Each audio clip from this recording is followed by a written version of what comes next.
Bem-vindos a mais um Execom Talks, que é uma extensão das nossas salas de aula da Escola Superior de E-Commerce. Eu sou Jean Macdice, diretor executivo da Escola Superior de E-Commerce. Estou aqui hoje com o Thiago Baeta, mais uma vez. Não dá mais para dizer que ele é uma presença esporádica, porque já está virando co-host, né? O nosso fundador do E-Commerce Brasil. Seja muito bem-vindo. Sempre a sua presença aqui abrilhanta nossos podcasts. Muito obrigado, Jean. Um prazer estar aqui, especialmente hoje.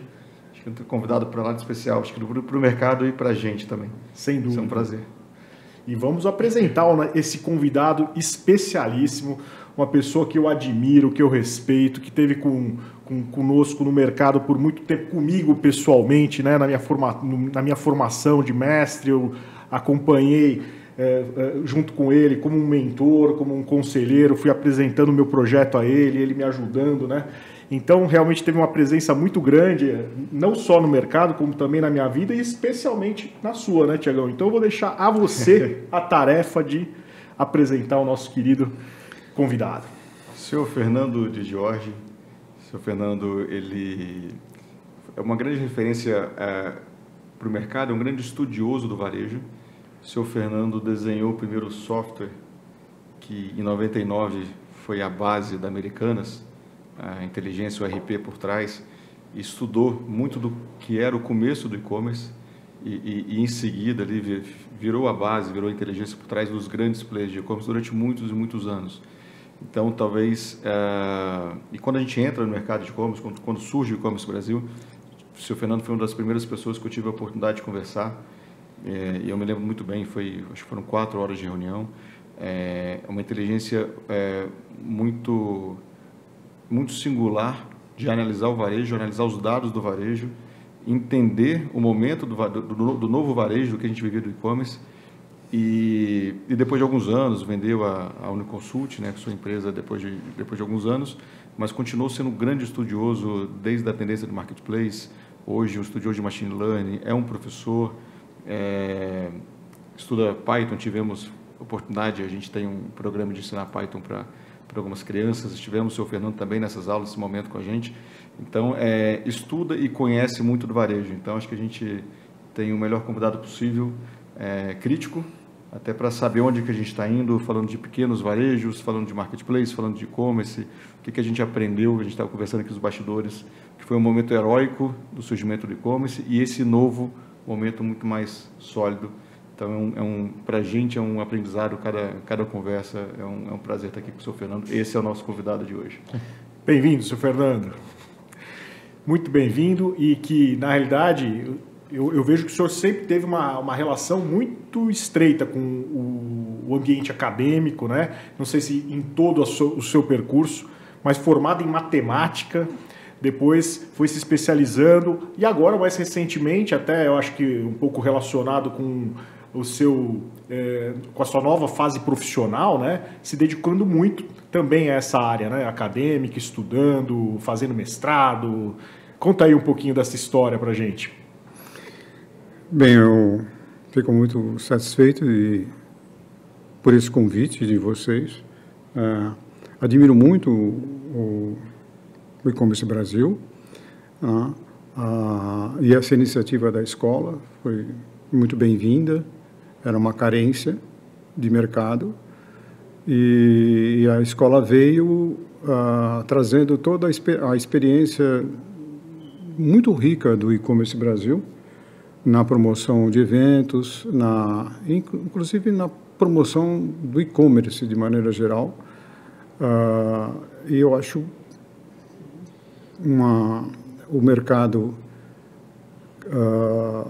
acadêmico sempre está atrasado, né, em relação à realidade, sempre anda a posteriori em relação à realidade, e a escola ela está mais intimamente ligada à realidade de mercado, né? Isso aí é algo importante, inovador, e eu acho que essa é a razão da importância que vocês estão dando a mim e que eu agradeço nessa participação. Bem, eu realmente, o meu objetivo de vida era ser um acadêmico de matemática. Sou formado pela Universidade de São Paulo, mas eu tive algumas atribulações, né, na graduação ainda, e tive que abandonar essa minha pretensão um pouco prematuramente. E tenho uma paixão pela didática, eu gosto muito de ensinar, e fui professor durante 3 anos, tive que abandonar. Por quê? Tive que abandonar a profissão que eu gostava muito. Eu dei aula na escola pública, dei aula na escola privada, dei aula no noturno, e adorava os meus alunos, e especialmente crianças. Gosto muito de crianças. Mas a remuneração era muito baixa, e eu busquei uma colocação no que se chamava na época de processamento de dados, né? Só que eu não tinha, a única linguagem que eu sabia era Fortran, que era uma linguagem científica. Então foi muito difícil entrar na indústria, porque o Fortran não era usado na indústria usava COBOL. Aí eu pelejei durante 1 ano procurando emprego. Só para vocês terem uma ideia do que era nos anos 70, um notebook hoje, a potência de um notebook hoje, que custa R$6.000, vamos supor, era equivalente a um computador, a um mainframe da época, que custava $1 milhão, né? Então, eram muito poucas empresas que tinham uma máquina IBM, ou Borg, ou Digital, ou HP, que existiam antigamente. Então, a colocação no mercado era muito complicada, era muito difícil. Eu demorei 1 ano para me colocar, porque eu não conhecia COBOL. Então, eu entrei como estagiário,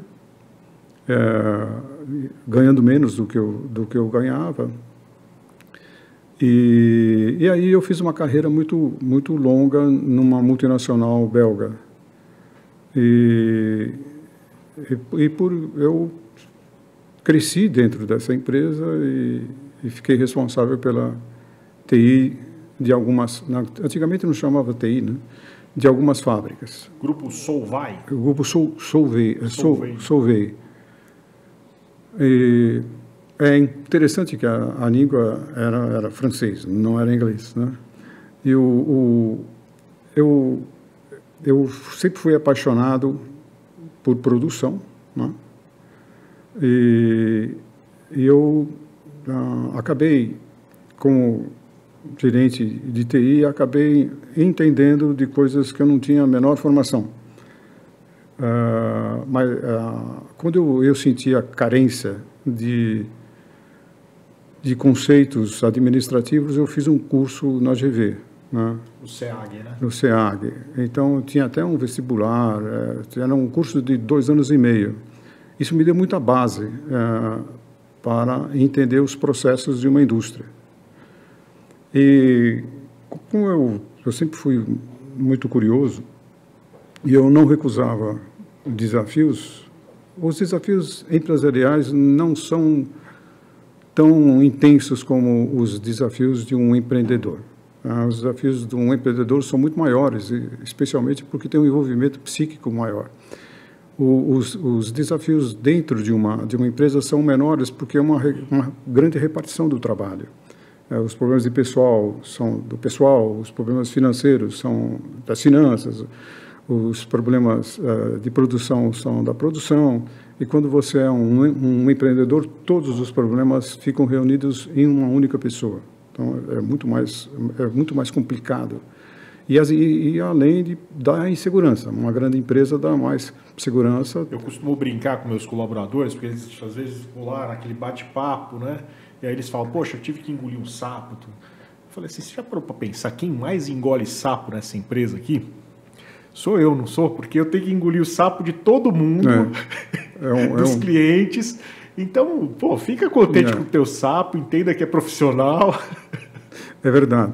Então, mas eu extrapolava um pouco as minhas funções. Inclusive, no final da minha carreira dentro dessa empresa, eu recebi uma crítica que é uma crítica muito válida para o pessoal do TI e que mudou minha vida. A crítica, eu como gostava muito de produção, eu vivia dentro da fábrica, né? Isso dava muito planejamento e controle da produção, especialmente chão de fábrica. E eu dava muito palpite, e o pessoal da engenharia me criticava, falava assim, sabe qual é a diferença entre nós e você? É que você mexe com bit byte, você mexe com abstrações, e nós mexemos com matéria, que tem peso e dimensão. Eu tenho que movimentar, eu tenho que ter gente, eu tenho que transformar essas coisas. E vocês não, você num passe de mágica, você faz o seu software e ele faz exatamente aquilo que você mandou ele fazer. Nós não, nós mandamos fazer, mas as coisas não saem como a gente manda. Eu achei essa crítica muito pertinente e um dia eu falei assim, realmente eu tenho essa carência. Eu programo, eu mando programar, eu faço o sistema e o computador obedece piamente aquilo que eu mandei, certo ou errado. Na produção não é assim. A produção tem gente, a produção tem fornecedores, a matéria-prima não vem do mesmo jeito toda vez. As máquinas têm que ser reguladas. Eu tenho problema de pessoal, bastante grave. Eu tenho que escolar as pessoas. Então, uma vez vagou o cargo de gerente de logística. E eu me candidatei a essa vaga, acumulando a logística com TI. E fiquei 2 anos na fábrica usando bota de segurança, que foi à vista dos meus colegas, foi um rebaixamento de nível. Eu andava de gravata e comecei a andar de bota de segurança com o calcanhar amarelo, para não roubar a bota, né? O pessoal ia de bota para casa naquele tempo. E uma bota amarela, ninguém anda com uma bota amarela. Eu fiquei 2 anos lá e aí eu vi essa realidade e essa realidade mudou completamente a minha vida, né? Que legal, não sabia. Aí eu fiquei... Quando eu saí dessa empresa, eu montei junto com 2 sócios, eu comecei a fazer parte de uma empresa de software, de desenvolvimento de software, para fazer um RP completo. Teve algum fator especial que tomar de decisão? Teve um fator especial que é o seguinte: eu me recusava a seguir de entregar o meu destino nas mãos de uma empresa. A empresa tem o poder de aproveitar para si as melhores características dos seus funcionários. Só que a visão da empresa são os interesses da empresa. Então, o que é importante, o que essa pessoa pode nos dar de benefício em função das nossas carências. Essa visão, muitas vezes, não coincide com os objetivos pessoais de cada um dos seus funcionários. Eles podem te designar para uma função que não corresponde aos seus anseios de vida, mas corresponde aos anseios da empresa. Então, por vezes, você é convidado, inclusive ganhando mais, ou sendo projetado para um cargo melhor, para você fazer aquilo que você não gosta e aquilo que você não quer, ou aquilo que você não se destina, ou numa função pior, numa função onde o mercado de trabalho é mais restrito. Você ia abraçar uma especialidade que tem menos empregabilidade. Entendi. Então, você começa a ficar insatisfeito. Isso aí é uma visão de futuro, não é uma visão de curto prazo, porque o curto prazo, às vezes, é muito convidativo, porque você vai ganhar poder, prestígio, dinheiro, mas você pode comprometer o seu amanhã. Sim. Então, fica uma disputa entre o que a empresa quer de você, e ela tem razão, porque você pode ter virtudes para o cargo, mas colide com seus objetivos de vida. Empreender é difícil, mas te dá um quê de liberdade, né? Exatamente. É importante. E essa empresa já foi a Uniconsult? Não. Não, eu estou falando de uma grande empresa em relação ao funcionário, mas uma grande empresa mesmo, uma empresa que na época tinha 125 mil fábricas. Mas você já sai e cria com outros 2 sócios a Uniconsult? Então, aí eu saí dessa multinacional e foi uma crise interessante. É muito difícil tomar essa decisão, porque você pode ser uma pessoa bem-sucedida dentro de uma empresa, mas você não está muito feliz dentro dessa empresa. E se você não toma uma atitude de saída, você começa a piorar o seu desempenho. E foram 16 anos, né? Foram 16 anos. Eu saí dessa empresa, mas essa empresa me deu eu tive muitos mestres nessa empresa, né? Mestres estrangeiros, que eu tenho uma reverência muito grande por eles. Isso é muito importante, a gente reconhecer as pessoas que ajudaram, de alguma forma, a nossa formação. Essa é uma dívida eterna que eu tenho com essas pessoas. Então, são poucos, mas são muito importantes. E eu tive uma visão empresarial completa, né? Compras, finanças, produção. E isso está muito relacionado, né? A análise de sistemas, que você acaba vendo o todo, né? Não são... Esse negócio de ver o todo é uma qualidade. Em geral, hoje em dia, por exemplo, com os grandes softwares como o SAP, etc., eles têm especialistas setoriais. Tem especialista em finanças, tem especialista em produção, tem especialista... Bom, se você entrar em finanças, pode ter DC ainda em tesouraria, cobrança, contas a pagar, etc. Naquele tempo onde se construía o software, né, quando se fazia o software em casa, você era obrigado a entender de tudo, né? Suprimentos, finanças, tudo. Até a única coisa que eu não entrei foi folha de pagamento, mas o resto eu vi tudo. Então, eu tinha todo um background para fazer um ERP. E, naquele tempo, a Oracle começou as suas atividades no Brasil e veio o banco de dados relacional.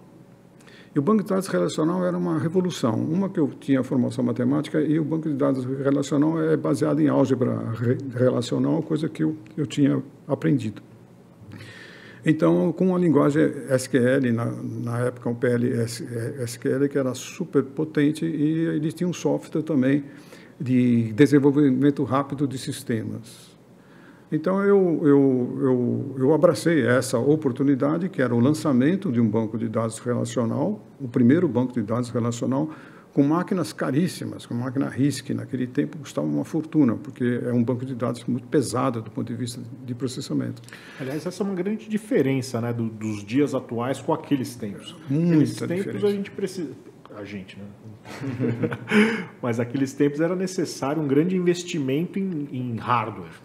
E hoje a nuvem, o cloud, já te oferece essa velocidade, esse processamento, esse espaço em disco. Eu acho que até foi isso responsável por essa grande revolução de novos softwares, de startups, de serviços, com softwares baseados em SaaS, né? Pois é, eu chamo isso de rupturas tecnológicas, né? Quer dizer, dentro do microprocessador, que foi a grande revolução com a Intel em 1971, que foi, historicamente, foi uma nova era, né, em termos de tecnologia. Dentro dessa onda, ou dessa revolução, tem incrementos, né? E um dos incrementos foi o banco de dados relacional, né? O banco de dados relacional. E depois tem a internet, né, que são dois... Em cada ruptura tecnológica, pelo menos 50% dos profissionais saem de mercado. Uma porque eles não acreditam que vem uma nova onda, e não se preparam e começam a defender o passado. E outros que abraçam essa nova onda. Eu abracei essa nova onda do banco de dados relacional. Nós somos a primeira empresa a usar Oracle no Brasil, né? E ainda a Oracle não tinha um centro de treinamento muito bom, não tinha assistência técnica muito boa. Então, nós nos acostumamos a ser autodidatas. Isso é um ponto que eu acho muito importante. É muito importante você aprender que você está relativamente só. E hoje? É mais fácil ser autodidata? Não, é mais difícil ser autodidata. Eu intuiria o contrário. Um excesso, né? Ser autodidata, na empresa que eu ajudei a fundar, nós tínhamos um lema que era assim: você tem direito à dúvida, mas antes de você ter a dúvida, procure resolver a dúvida sozinho, nos manuais. Não tinha internet, nos manuais. Procure no manual. Tá? No Unix, no banco de dados, a documentação do banco de dados, ou na própria linguagem. Né? E, se você fez isso, você tem direito a me perguntar uma vez só. Da outra vez, você não tem o direito de perguntar. Então, esse lema era um lema não paternalista, que fazia com que as pessoas começassem a ter vida própria, né? Não criar uma independência. Eu posso fazer um parênteses aqui de histórias que você já me contou sobre a condução de empresa que me encantaram, até você me corrija se eu estiver errado. Alguns pontos que me marcaram muito. Eu lembro uma vez que o senhor me disse que a distribuição de lucro era entre todos os funcionários de forma igual, inclusive entre os sócios funcionários, tinha valorização. O funcionário não podia ser mandado embora por alguns poucos motivos, e um dos motivos era você falar mal do mercado em que você está imerso. Você tem várias políticas ali, tinha uma espécie de guide ali entre funcionários e empresa, mas sempre foi uma coisa completamente diferente de qualquer outra empresa, onde você cobra do funcionário, mas você tem uma... Enfim, é uma coisa que me marcou muito todas as nossas conversas. Você consegue dar um pouquinho dessas características? Olha, na verdade, qualquer startup, ela é constituída de um núcleo muito pequeno de pessoas. E ela só tem direito à existência se ela buscar uma inovação, algo de diferente. Essa é a única chance que ela tem de sobrevivência. Quer dizer, se ela repetir o que as outras empresas fazem, ela vai ter, se tiver lucro, vai ter lucro normais. Ela deve ter um plus. Agora, esse plus, ele só é conseguido através da criatividade. E a criatividade está intimamente ligada à liberdade. A liberdade de expressão dentro da empresa. Agora, como é que você cria um ambiente criativo? Quase uma redundância que eu falei. Como é que você gera um ambiente criativo? Você tem que estimular as pessoas a dizerem o que sentem, o que pensam. Não é fácil você ter companheiros que falam o que sentem e o que pensam, porque eles podem falar coisas muito ruins em relação, inclusive, às suas decisões. Mas isso é muito importante, que isso aí ocorra. Então, esse clima de liberdade só é conseguido com uma relativa equalização da remuneração. Você não consegue fazer isso com uma desigualdade salarial muito grande. Então, você tem que ter uma equalização intelectual e uma equalização na remuneração. E a outra bandeira que eu sempre defendi foi a premiação horizontal. Porque a premiação horizontal ela é muito criticada, inclusive por meritocracia, né? Porque a base era o seguinte: eu não tenho condições de avaliar uma pessoa em profundidade, né? Cada pessoa é uma pessoa, cada pessoa tem os seus problemas, ela pode estar vivenciando problemas em casa ou pessoais graves, ela não está rendendo, e eu não entendo isso daí. Então, eu achar que uma pessoa vale mais que a outra me parece um critério muito subjetivo. Então, essa equalização intelectual que passa pelo recrutamento. Nós nunca recrutamos pessoas através de testes. Não, ela tinha que passar pelo crivo de 3 dos sócios, sejam eles minoritários ou não, e com indicações. Nós só admitimos pessoas assim com uma certa restrição intelectual.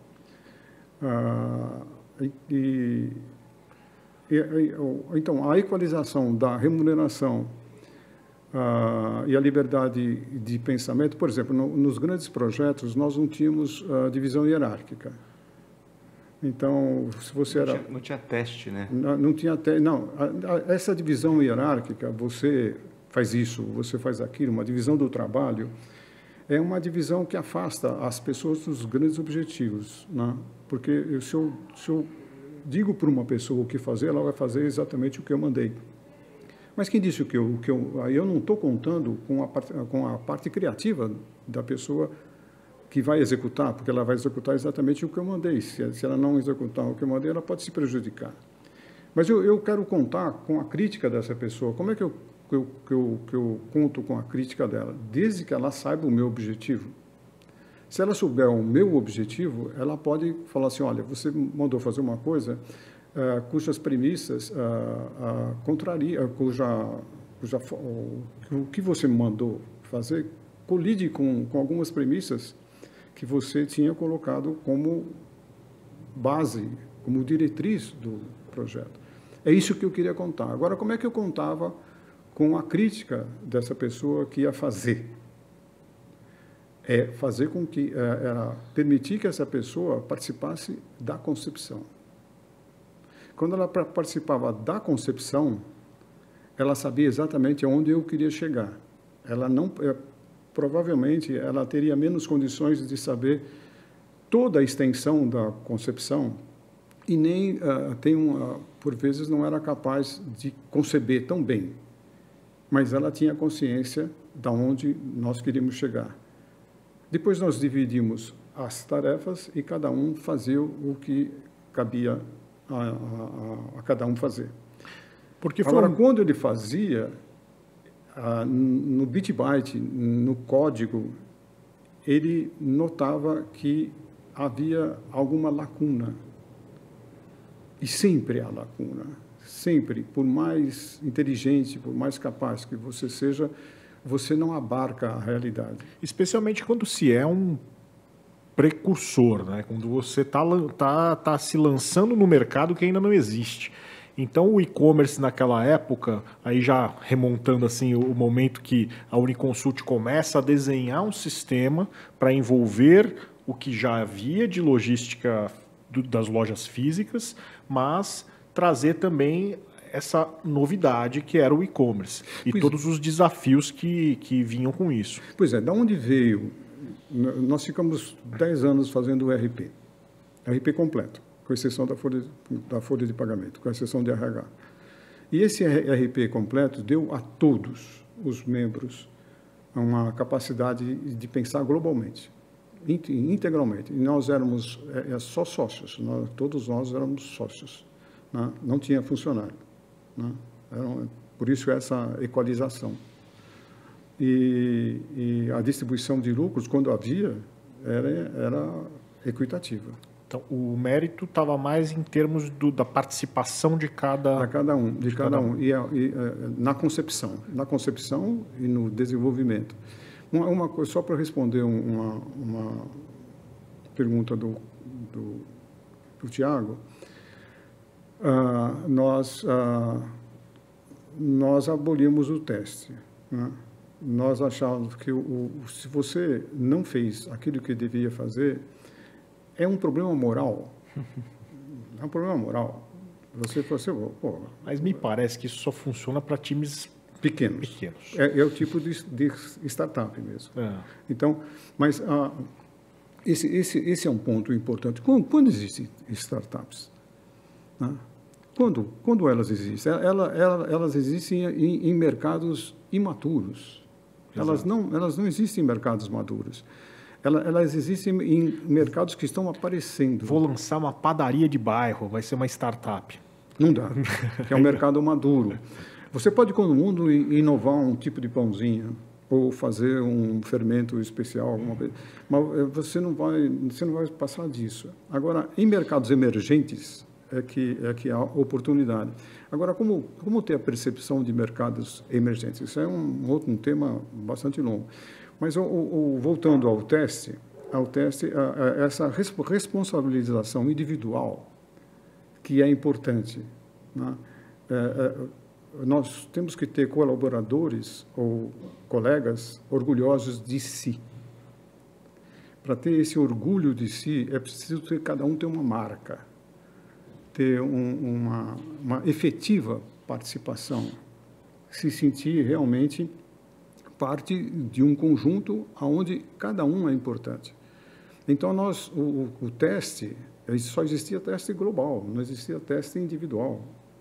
O erro precisava ser um erro fantástico. Ele era perdoado.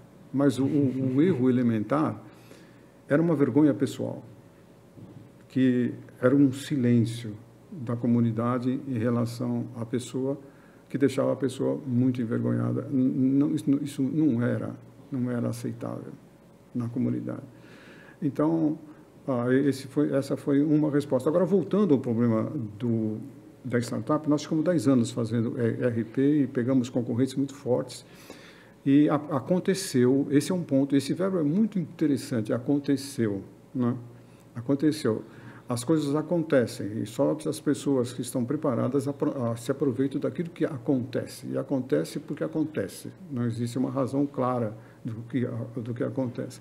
E aconteceu o comércio eletrônico nós desenvolvemos um WMS para o Carrefour, um WMS para uma empresa de porte, né? Uma empresa de porte. Esse é um sistema logístico de endereçamento.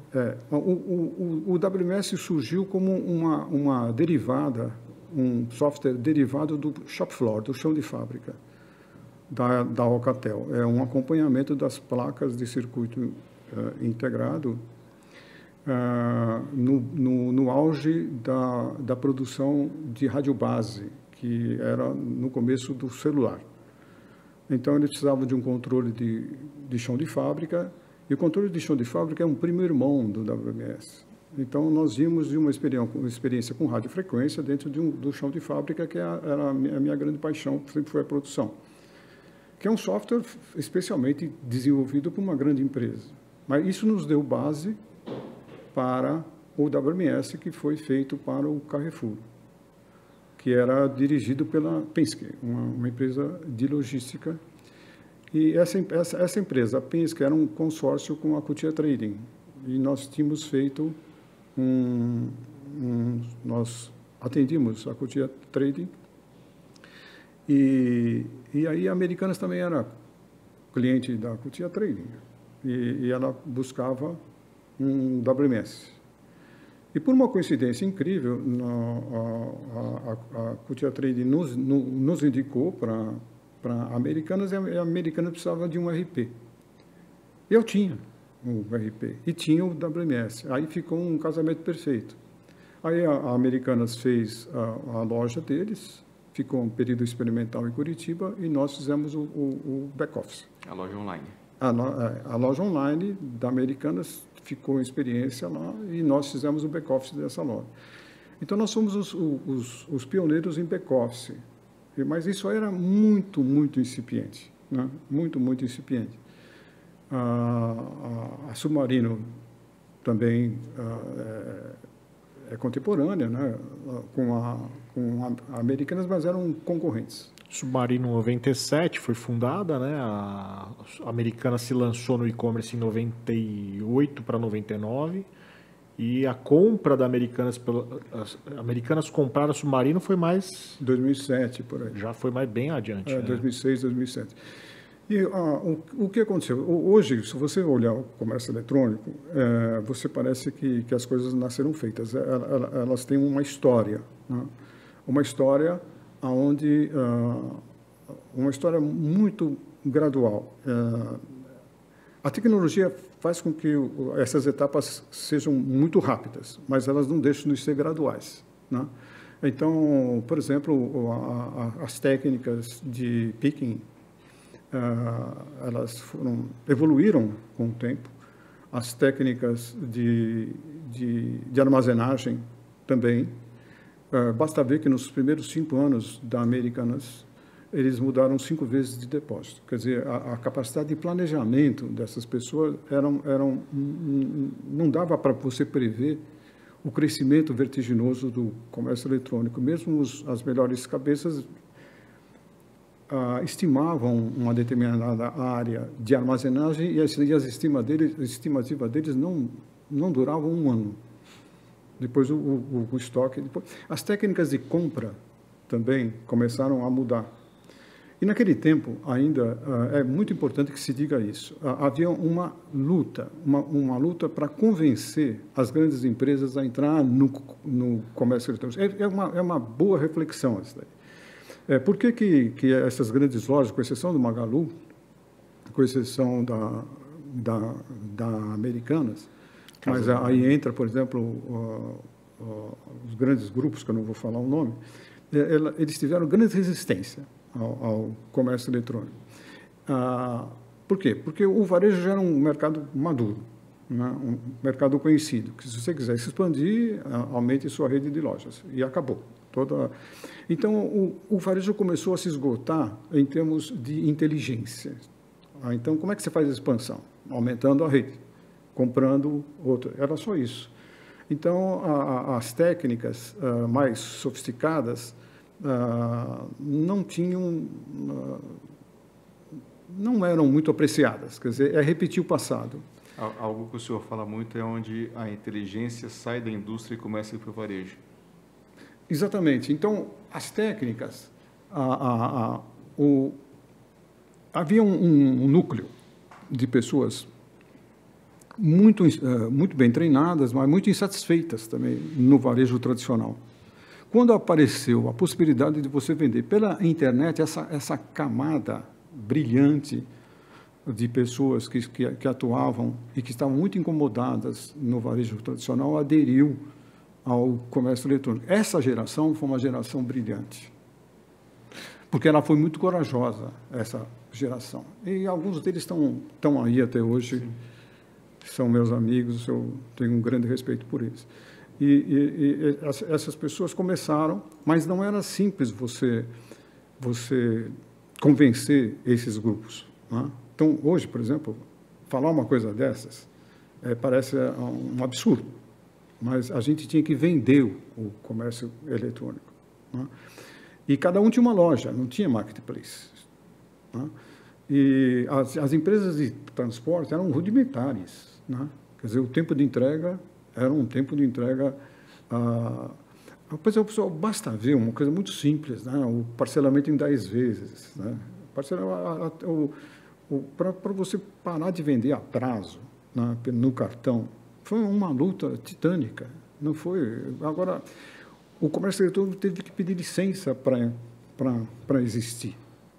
Não foi uma coisa. Hoje você vê o sucesso, mas não foi assim. A história o Thiago não foi assim. Costuma comentar isso, que por um longo tempo, qualquer notícia sobre comércio eletrônico era mais nas páginas policiais do que na promoção ou nas facilidades, né? Até pouco tempo atrás, pouquíssimo tempo atrás, pré-pandemia, era muito comum a gente estar em reuniões em bancos, em grandes empresas de tecnologia, enfim, que já estavam atuando no e-commerce e era quase uma espécie de piada, porque a gente representava 5% do varejo. Se inverter, 95% do varejo era tradicional, então não tinha tanto impacto.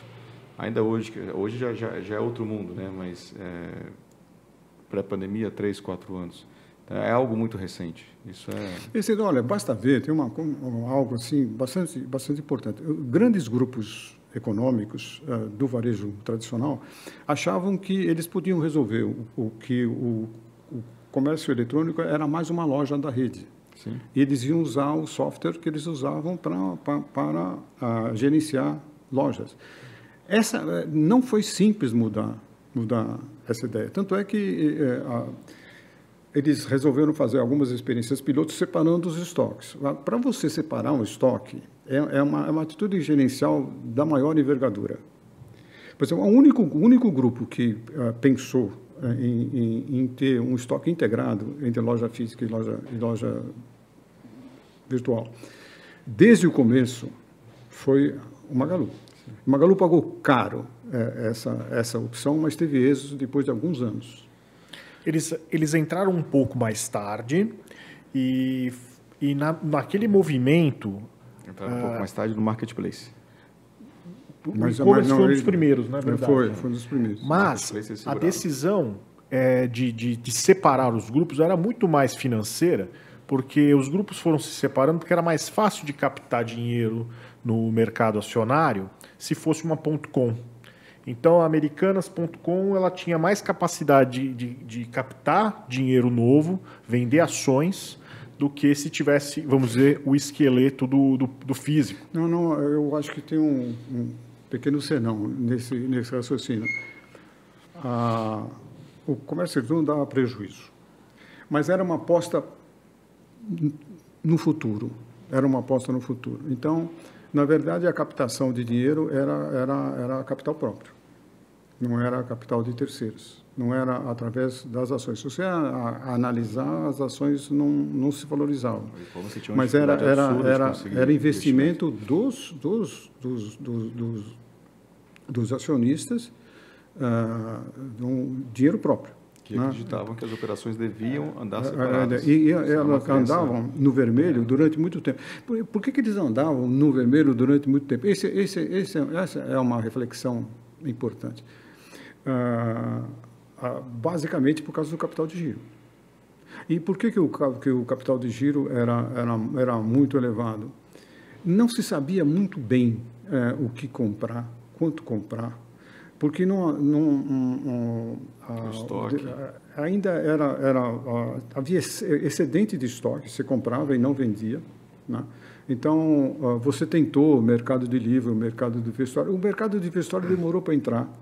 O mercado de vestuário tem as suas próprias características que não se sabia, não se conhecia as características desse mercado. Então, investimentos muito grandes. Eu me lembro que uma grande loja, para começar um investimento em vestuário, ela gastou, há 12 anos atrás, mais ou menos, ela gastou 50 milhões de reais para começar a entrar no vestuário, fora saber o marketing do vestuário, saber os fornecedores que eles iam comprar, saber quanto comprar, saber uma porção de coisas. Isso não se sabia. Ilustrando isso, a Olist, que é um unicórnio, né, bilionário, até hoje não atua com vestuário. Ainda não resolveram o impasse sistêmico até, lidar com grade, etc. e tal. Tem muitos vieses, né? E o capital de giro só foi resolvido com o marketplace. Antes do marketplace era um problema. Você pode ver a lucratividade das empresas antes e depois do marketplace. É verdade. O marketplace ele reduziu as despesas logísticas, né? De transportes internos, de armazenagem e picking, etc.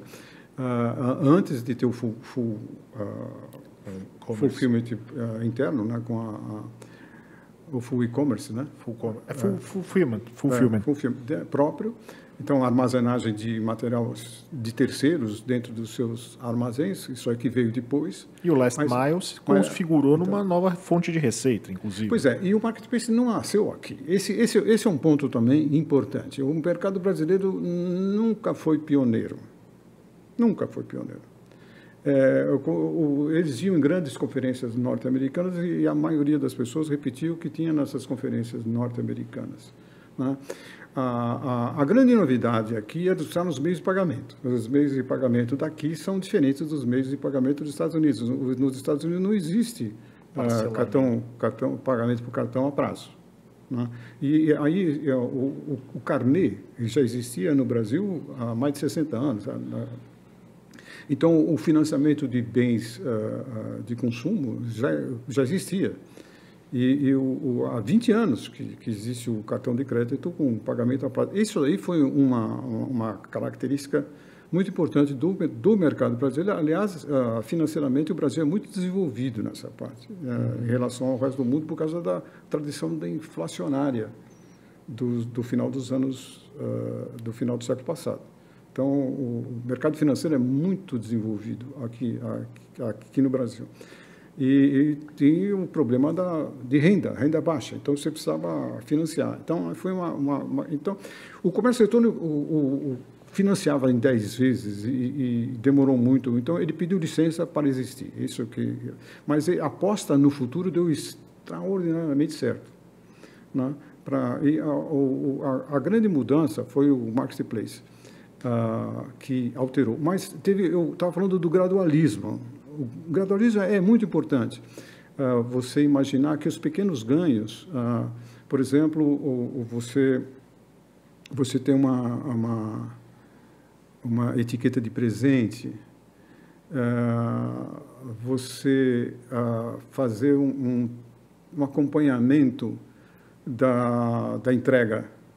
O acompanhamento da entrega começou a aparecer em 2003, mais ou menos. Nós fizemos um sistema integrado, que nós fizemos uma gestão de transporte que acompanhava as entregas. O acompanhamento da entrega se esbarrava na desqualificação das transportadoras. As transportadoras não estavam qualificadas. Então, a remessa de informações era um caos, eram atrasadas, eram mal feitas. Tinha que transferência de arquivos. Os Correios foram realmente assim precursores de um sistema até, né? O SIGEP, por exemplo, você conseguia rastrear o caminho dele. Não haviam transportadoras no Brasil que dessem esse tipo de tecnologia, né? Só para vocês terem uma ideia, por exemplo, o começo da venda, a ruptura do comércio eletrônico em relação a livros e CD, e DVD, essas coisas todas, se deu mais ou menos de 2002, 2003, que começou a vender eletroeletrônicos, né? Então, isso aí foi uma novidade, né? Achava impossível fazer isso, né? Então, eletroeletrônicos tinham um sistema de armazenagem diferente, né? Tinha um capital de giro muito maior, tinha uma logística muito diferenciada, tinha problemas técnicos que um livro não tem, tinha problemas de material defeituoso que você tinha que guardar e você tinha que vender com 50% de desconto. Você tinha contatos com assistência técnica, que depois de uma semana você não podia devolver, se arrepender, mas tinha problemas técnicos, você precisava encaminhar isso daí. Então, essas coisas todas foram pequenas conquistas e que mudavam completamente o panorama, né? Armazenar uma televisão não é a mesma coisa que armazenar livro, né? Sim. Toda a estrutura de armazenagem foi alterada. Então, isso aí aconteceu gradualmente, né? E os Correios, você citou os Correios. Os Correios tinham limitação de volume e peso. Sim. Então, não se podia... Então, como o comércio eletrônico era deficitário, uma das atitudes mais rasteiras que foram tomadas era a exploração do transportador. Então, teve uma crise, por exemplo, uma crise forte de 2012, com uma explosão do Natal de 2012, por aí, onde eles venderam muito mais do que a capacidade de entregar, embora tivesse estoque. Só para você ter uma ideia, não havia um planejamento do Natal. Naquele tempo não tinha Black Friday, mas não se sabia planejar o Natal. Então, na voracidade de você captar pedidos, que é o típico de grandes festas, na véspera de grandes festas, o comercial ficava entusiasmado com a entrada de pedidos e desconhecia a limitação de capacidade da logística. Então, entupia o armazém de pedidos, e não conseguia expedir, e a mercadoria não chegava no tempo que eles... O primeiro, isso não existia um planejamento integrado. Você vê como as coisas eram primitivas, né? Não existia um planejamento integrado onde eu falo assim, comece a regular o seu prazo de entrega em função da sua capacidade de expedição. Não aplicavam um SNOP, viu, Caio? Não aplicavam um SNOP nessa época. Não. Então, não era só a capacidade de expedição, era a capacidade de entrega das transportadoras. Então, precisava combinar com as transportadoras. E só que as transportadoras eram muito pouco especializadas. Então, até na época, surgiu como a mesma transportadora, por exemplo, os Correios, serviam várias grandes lojas ao mesmo tempo, surgiu até a ideia de uma câmara de negociação. Assim, eu tenho essa capacidade de entrega, como é que eu vou distribuir entre vocês? Porque eu não posso aumentar a minha capacidade de transporte do dia para a noite. Então, essa distribuição da capacidade de entrega ou de transporte dos Correios podia ser dividida entre pessoas. Olha, é isso que eu posso fazer. Né? Então, não havia, como as empresas competem entre si, não havia esse acordo. E foi um desastre completo. Então, dá para ver que, até do ponto de vista administrativo, que hoje é carne de vaca, isso aí foi uma conquista. O primeiro que levou em consideração isso aí, do ponto de vista histórico, é interessante, foi o Pão de Açúcar Delivery. O Pão de Açúcar Delivery, ele mexia com materiais congelados, com materiais refrigerados e mercearia seca. E eles tinham uma frota própria. Então, a frota determinava a quantidade de pedidos. Uhum. Era a frota que determinava. Então, eles tinham um conceito de barril. Barril então, quanto que eu posso entregar amanhã? Né? E se exceder... Então, quem é que determinava quanto que eu posso entregar amanhã? É a frota. Então, quantos caminhões você tem? X. Quantas entregas você faz por caminhão? 15. Quantas vezes o caminhão sai por dia? 2. Você chegava numa capacidade de entrega. Então, se exceder essa capacidade, eu já passo para o dia seguinte. O prazo de entrega muda. O agendamento, o prazo de entrega muda. Então, isso daí apareceu não de uma inteligência, mas de uma capacidade de entrega com frota própria. Mas no comércio eletrônico a frota não era própria. Então eles achavam que a capacidade de transporte era infinita, quando não era infinita. Agora, quando hoje você vê o Mercado Livre com caminhonetes, quando você vê o Magalu entregando, como você vê Americanas integrando, foi uma apropriação da capacidade de entrega, uma nova empresa dentro para fugir para tirar a limitação que eles tinham antes, né? Agora, o senhor tem uma simpatia, né, por pequenos negócios. E o que a gente tem visto no mercado, na verdade, especialmente no e-commerce, porque se a gente pega o varejo em geral, a consolidação nos 50 maiores players é de 35%. Isso falando em varejo geral, né? Agora, quando a gente pega especificamente o online, essa mesma concentração já vai a 75%. E se a gente pegar esses 50 maiores varejistas e colocar eles dentro dos marketplaces e falar do e-commerce em geral, os marketplaces, os 10 maiores marketplaces já têm 90% de todo o comércio eletrônico no Brasil. Isso tornou a vida dos pequenos um pouco, no mínimo, mais desafiadora, né? Como o senhor vê isso, esse movimento de mercado e o futuro para os pequenos negócios? Eu acho que isso aí é inexorável. Quer dizer, a tendência no capitalismo em geral é a concentração, né? E centralização. Isso aí é uma tendência normal. Por quê? Porque você aumenta a sua escala de produção. Se você aumentar a sua escala de produção, você diminui o seu custo unitário. Então,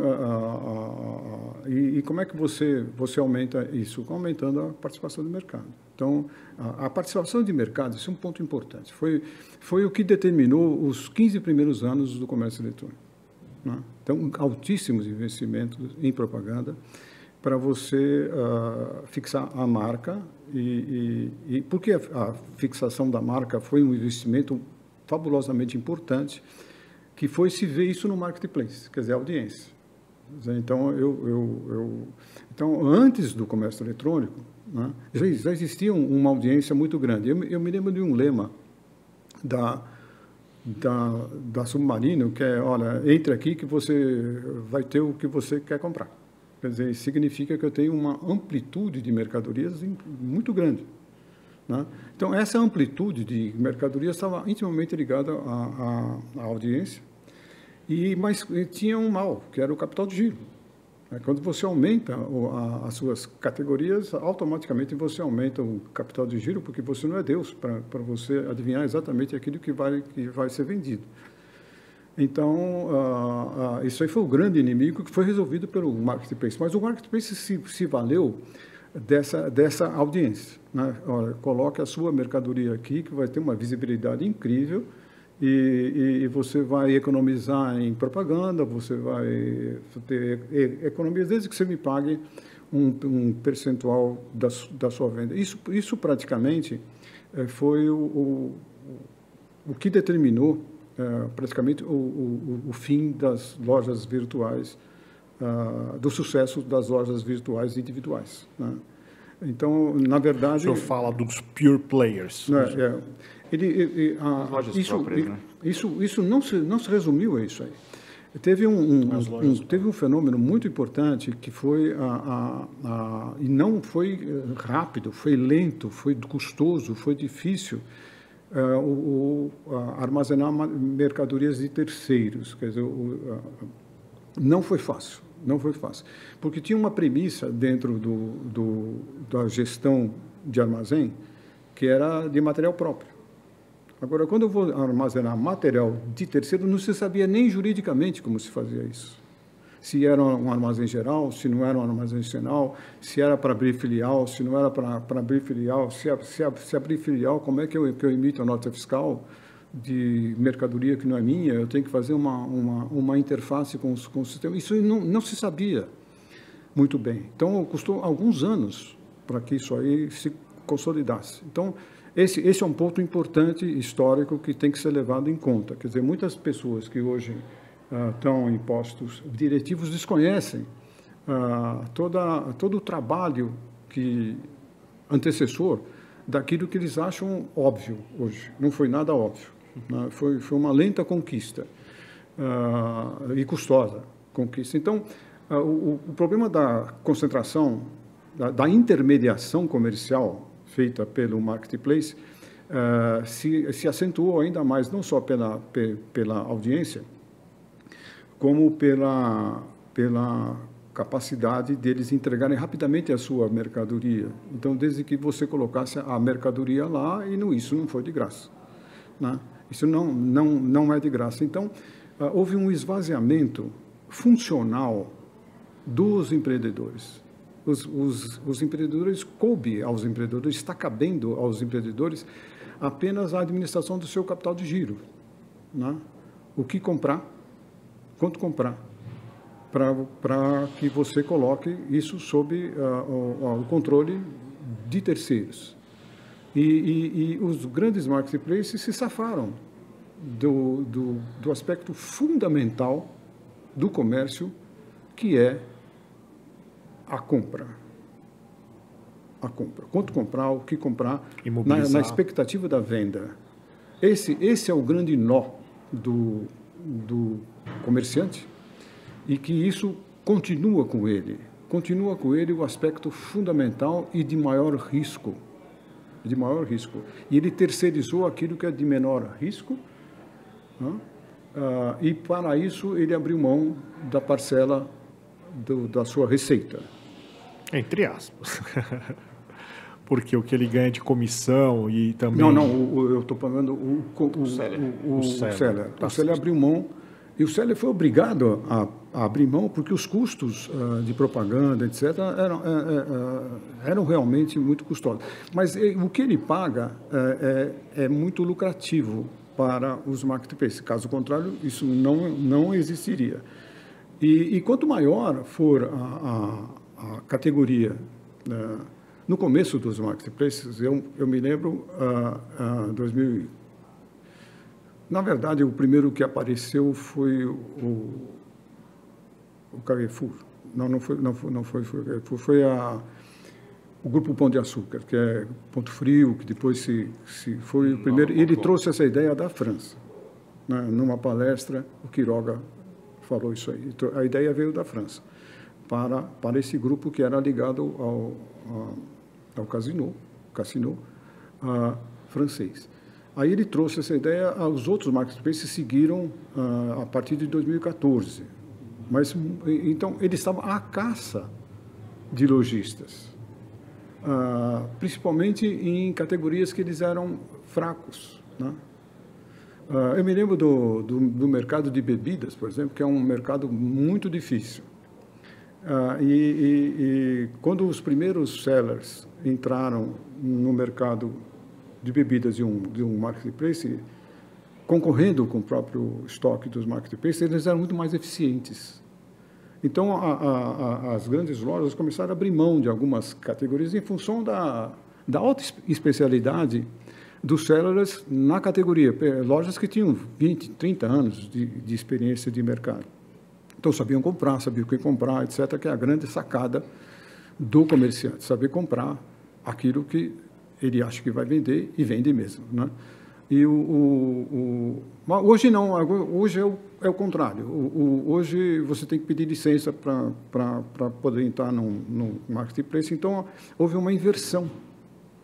Antigamente era você ir à caça deles. Hoje, você é caçado, né?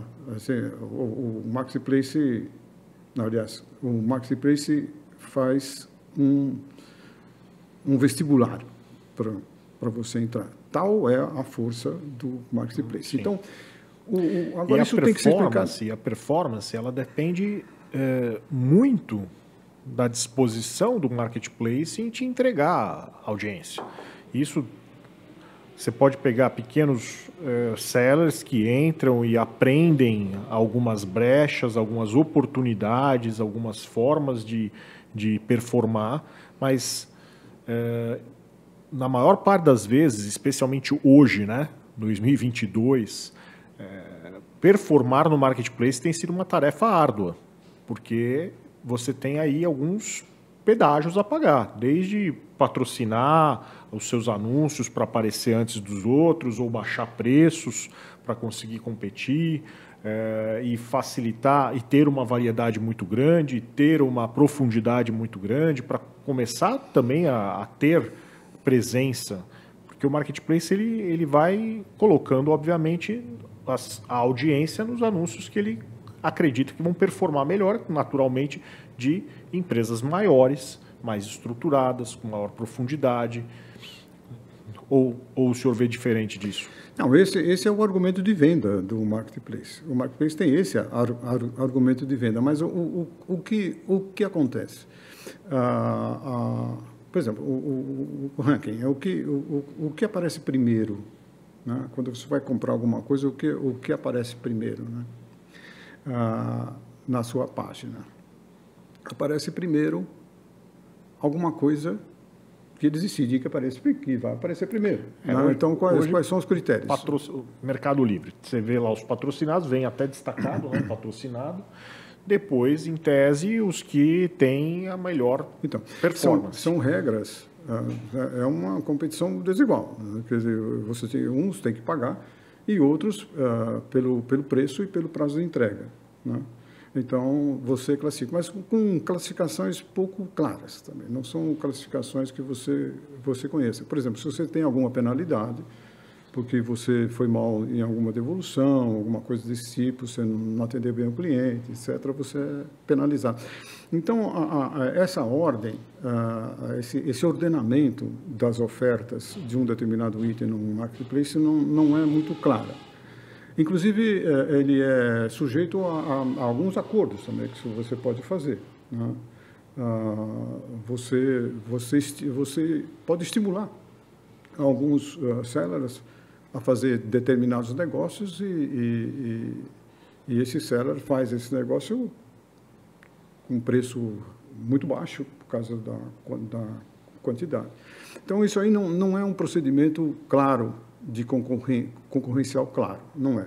Não vejo muita clareza nisso, transparência nisso. Então, mas o fato de você conquistar uma posição boa na classificação significa que você tem um preço bom, né? Você tem uma entrega boa, você tem um prazo, uma entrega eficiente, você não erra no produto, você cumpre os seus prazos de entrega. Para você fazer essas coisas muito bem feitas, você não consegue fazer isso. Um pequeno não consegue fazer isso. Você pode ter um ou outro produto competitivo, mas por pouco tempo, né? Então, há uma seleção natural, né, que faz com que, mesmo dentro dos marketplaces, surjam vendedores muito competitivos e grandes. Por exemplo, eu fiz um trabalho muito longo de pesquisa do marketplace e concluí que os postos, os primeiros postos, eram sempre ocupados por grandes vendedores. Como é que você identifica um grande vendedor? Pela diversidade de produtos dele. Quer dizer, quem tem grande diversidade de produtos tem um grande capital de giro, então é um sinônimo de potência, é uma proxy para você ver o porte do próprio vendedor. Então, os primeiros postos sempre eram as empresas de grande porte, né? Então, o pequeno pode ter algum sucesso numa queima de estoque, porque ele não pode comprar em grande quantidade para ter descontos por uma discriminação de preço por quantidade, ele não tem porte para isso. Então, um segredo estava nos nichos, mas o mesmo nicho, o nicho só é nicho quando você tem restrição de mercado. Se você não tiver restrição de mercado, quer dizer, quando o nicho aparece em todo o mercado, ele deixa de ser nicho, porque eu posso ter, um outro empreendedor pode notar que aquilo lá é um sucesso e aquilo lá deixou de ser nicho. Quer dizer, então tem vários fornecedores daquele tipo de material, exceto se você for um artista. Mas, então, os próprios nichos começaram a serem destruídos, né?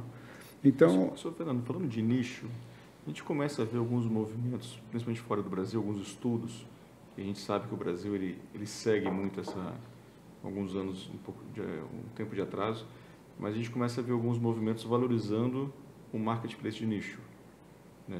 A gente continua com o conceito de marketplace, mas o marketplace de nicho, e por questões óbvias, né, que o nicho traz para a gente, com bons resultados, né, em comparado com os marketplaces tradicionais.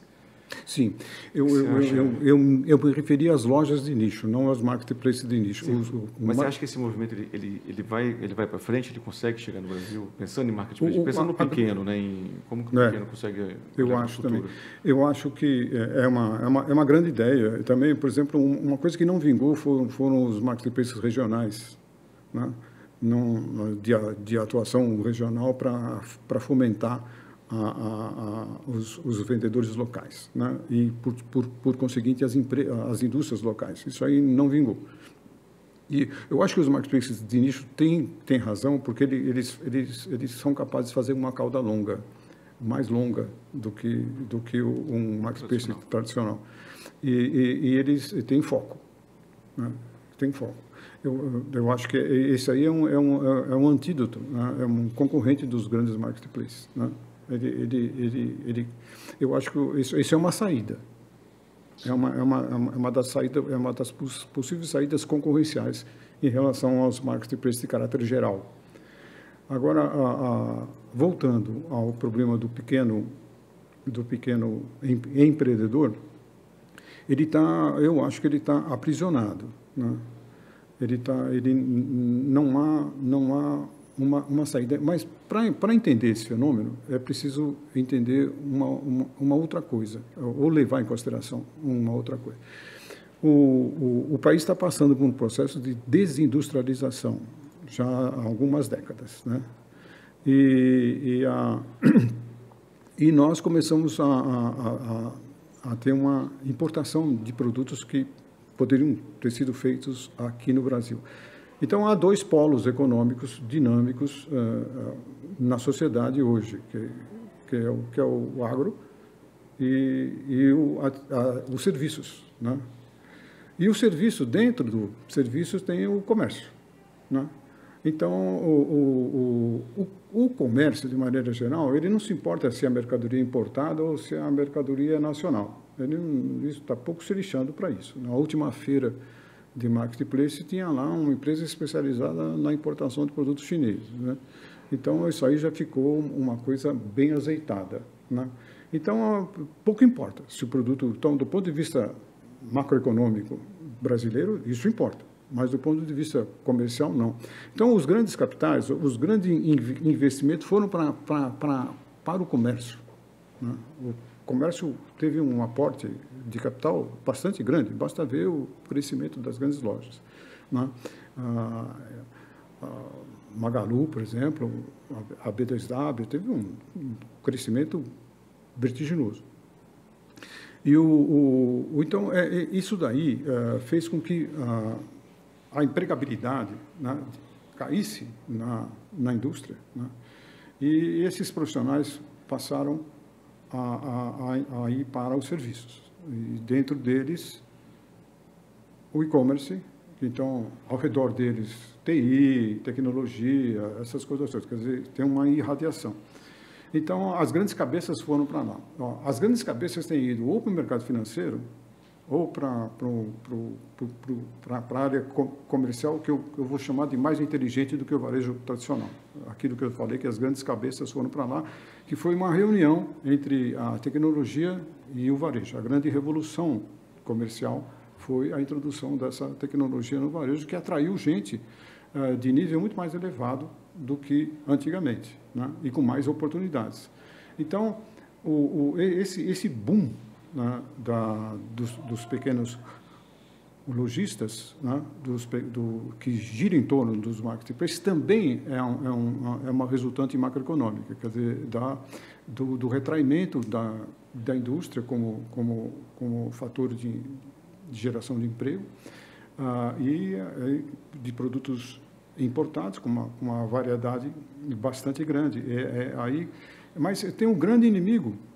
O grande inimigo, não sei se vocês viram as últimas pesquisas, que é o endividamento das famílias, né?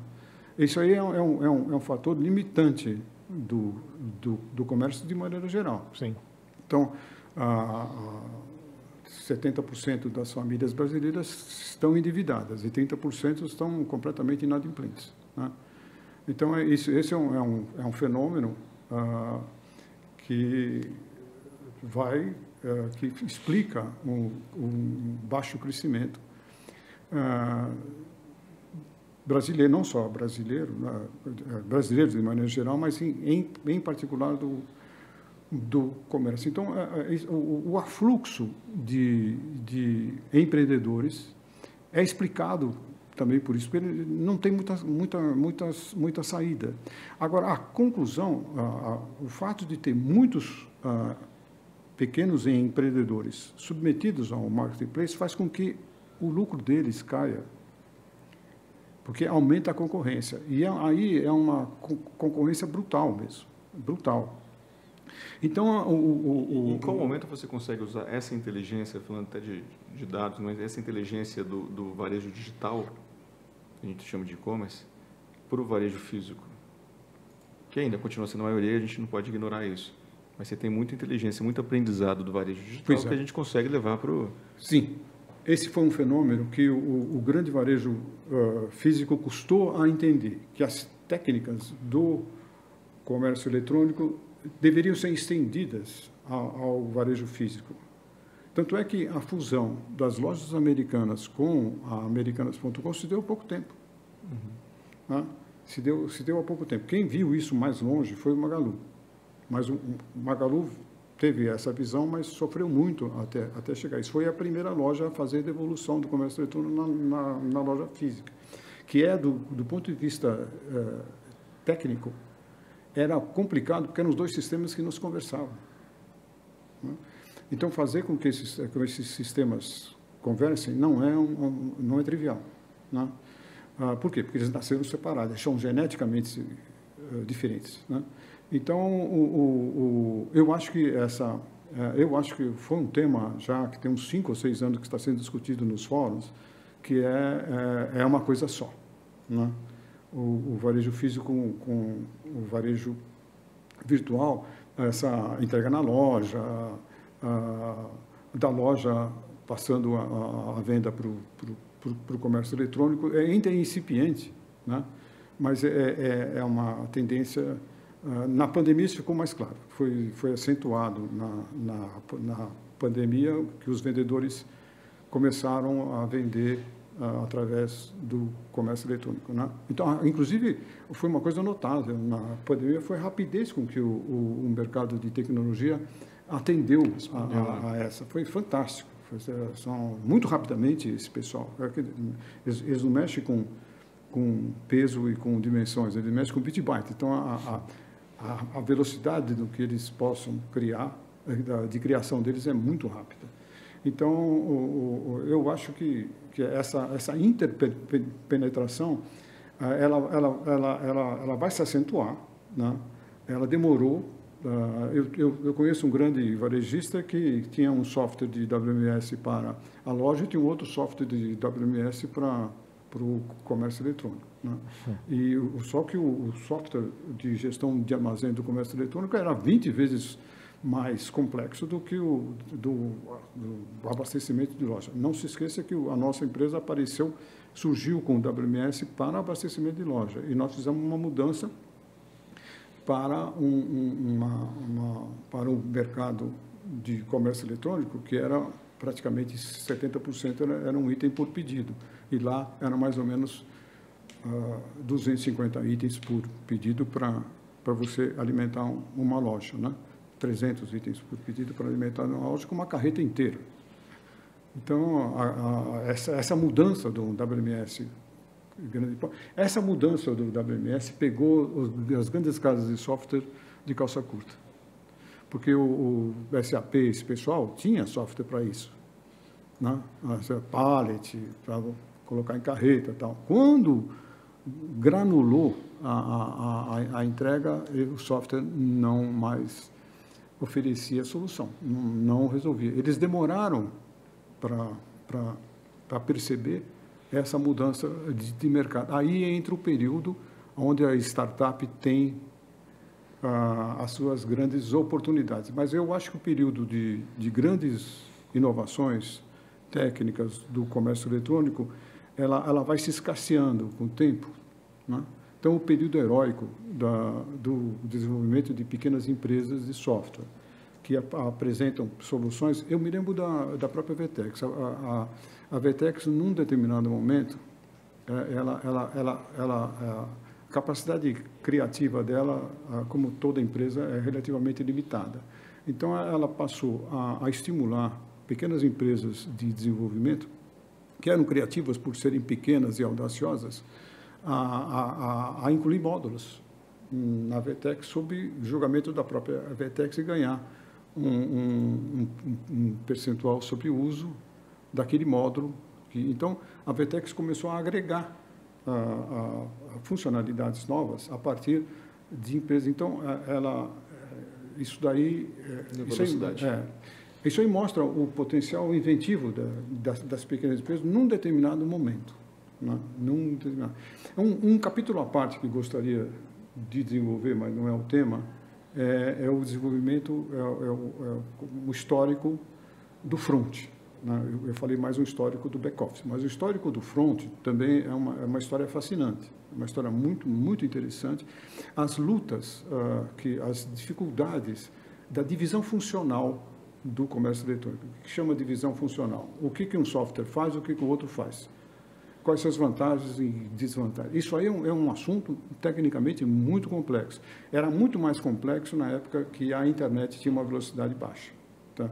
Então, como foi que os homens que decidiram isso, né? E o mais interessante são decisões no escuro. Hoje você pode ver isso com clareza, mas você está usando os dados da história, mas naqueles tempos eram homens fazendo a história. Então eles tinham todo o direito de errar e toda a Lanterna na popa, né?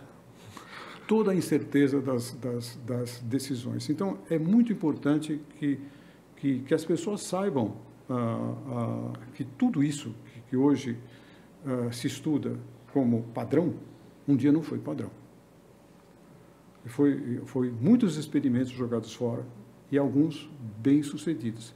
E a grande capacidade empresarial é ter essa boa visão de futuro. O que é boa visão? Onde há mais acertos do que erros, mas que os erros sempre vão existir. Então, aí que entra o fato de ter pessoas de mercado, que as pessoas de mercado vivem essa dúvida, vivenciam essa dúvida. E agora, no meio acadêmico, todo o trabalho é referencial. Quer dizer, você tem que se referir a alguma coisa já existente, a um pensamento existente e agregar alguma coisa. E aqui não há essa preocupação. Aqui há uma preocupação diretamente ligada ao futuro por causa da participação do mercado, concorrência, essas coisas todas. Acho que falei muito. E o tempo voou demais, né? Voou muito. Você tem mais alguma pergunta final? Teria muitas, né? Eu queria falar do varejo supermercadista entrando, queria falar de indústria, queria falar de machine learning. Acho que tem muito papo aqui. Quem sabe a gente marca um segundo. Acho que a gente tem que marcar agora verticais, né, para explorar uma linha só de pensamento. E eu aprendi muito sempre com o senhor Fernando, desde de varejo, de TI, de gestão, de valores de vida. É um cara que eu gosto de conversar sobre vários assuntos. E vai ser um podcast que eu vou ouvir. Eu vou ser, algumas vezes, eu vou ser ouvinte também desse podcast para relembrar algum desses aprendizados com o senhor Fernando. Eu queria convidá-la a fazer algumas considerações finais, deixar um recado para a nossa audiência, que é uma audiência diversa, do público do E-Commerce Brasil, dos alunos da Escola Superior de E-Commerce, enfim, da comunidade E-Commerce Brasil. Olha, eu acho a vida dos pequenos vendedores, que eu escrevi muitos artigos na revista do E-Commerce Brasil, abordando esse tema sempre, não em defesa, né? Porque não há o que defender numa inexorabilidade, né? Mas alertando sobre esse desenlace, né?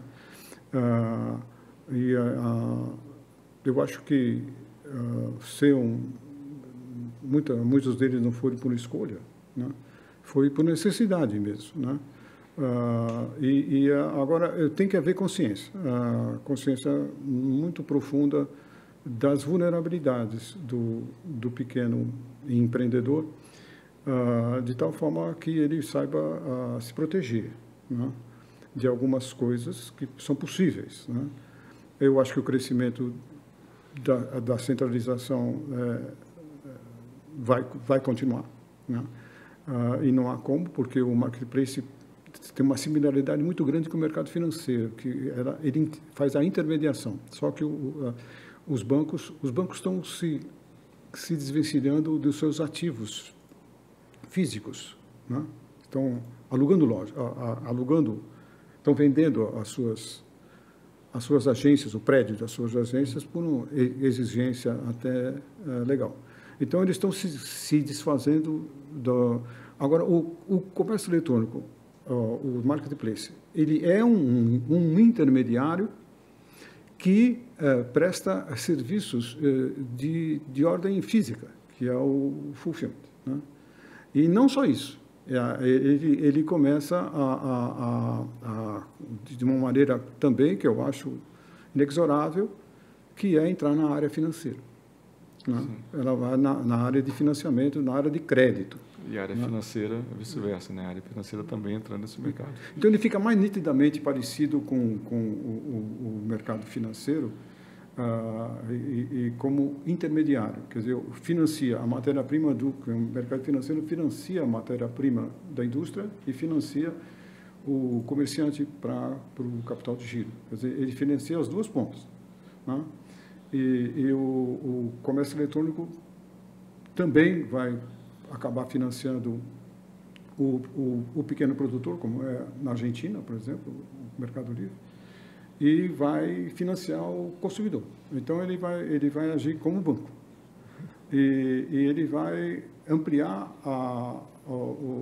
os meios de pagamento. Quer dizer, ele vai ter novas modalidades de meios de pagamento. Eu me lembro que a Dafit, os primeiros contatos que eu tive com a Dafit, que era a minha cliente, eles falavam que na Alemanha eles vendiam a prazo. Isso vendiam a prazo com boleto. Né? Aqui era no cartão. Né? Então, eu acho que vai tender a isso. Quer dizer, você vai financiar a compra pagando a prazo. Para quem? Para uma própria empresa do marketplace. Então, eles vão pegar as duas pontas. Né? Então, o outro ponto que esses milhares de pessoas que trabalham no e-commerce. Né?